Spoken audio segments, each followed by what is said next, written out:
Bug bites.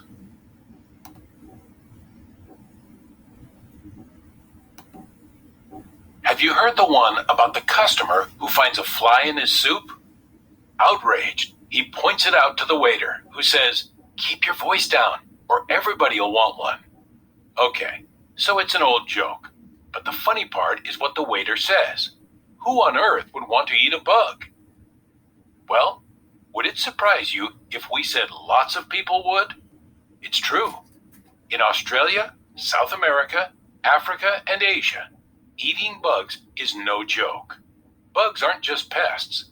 They're lunch or dinner or a nice after-school snack.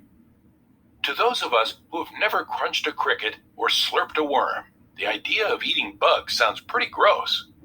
We wouldn't eat those creepy crawlies even if someone dared us. Yet lots of bugs are nutritious, tasty, and perfectly safe to eat. Pests. Pests are insects or small animals that harm crops or annoy people. Eat up. We're outnumbered. Eating bugs is an old habit. 10,000 years ago, before they learned to farm, our ancestors found food by hunting and gathering. Bugs were considered part of the daily diet. It made sense for ancient people to eat a source of nutrition that was right under their noses or buzzing by their ears. As you've probably noticed, bugs are everywhere.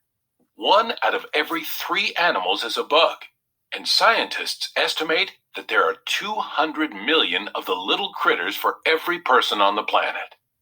No wonder more than half the people on Earth still eat bugs daily.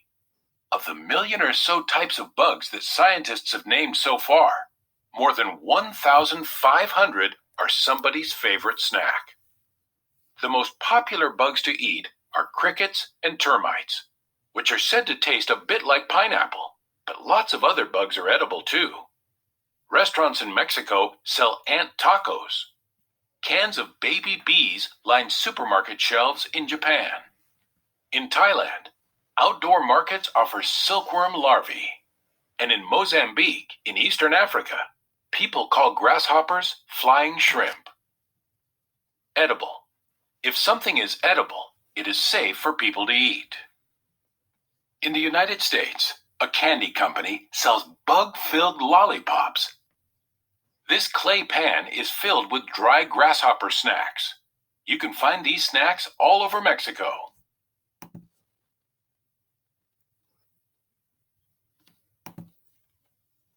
Which is more nutritious, ground beef or grasshoppers? At this market in Thailand, people can buy a variety of fried insects. Bugs do a body good. Dinner is served.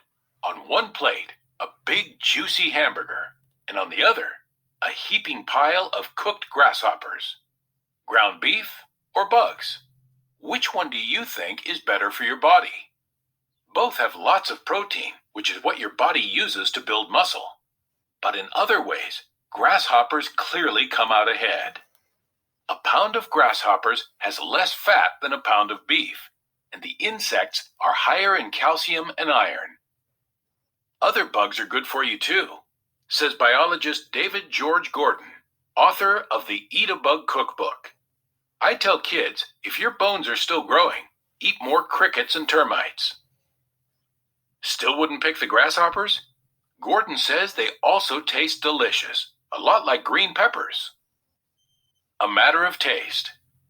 In North America and Europe, the idea of eating bugs is downright disgusting to most people. But even though we don't think of crickets and termites as food, lots of things we do eat are bug-related. Honey is made by bees.